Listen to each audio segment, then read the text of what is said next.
গত বছর আমাদের পরিচিত এক ভদ্রলোক হাজি ক্যাম্পে আমার সাথে দেখা, আমার পরিচিত, তো দেখি সাথে অনেক মহিলা। আমি বললাম এত মহিলা? তো বলো যে আমার ওয়াইফ দুইজন, আমার ওয়াইফ আরেকজন আমার বোন।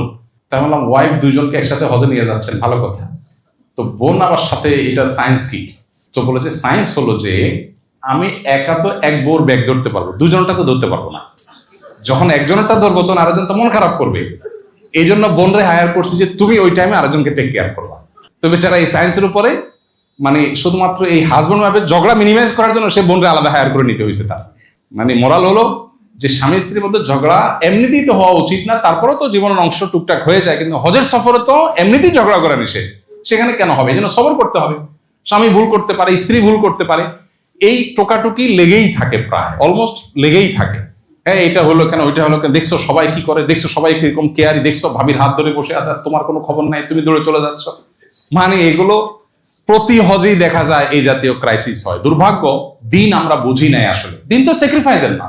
আমার স্বামী আমার হাত ধরেন নাই, তিনি অন্য অনেক ক্ষেত্রে অনেক কেয়ারি হয়তো, আর কেয়ারি না হোক তিনি চরিত্রবান আলহামদুলিল্লাহ, আরেকজন অনেক হাত ধরে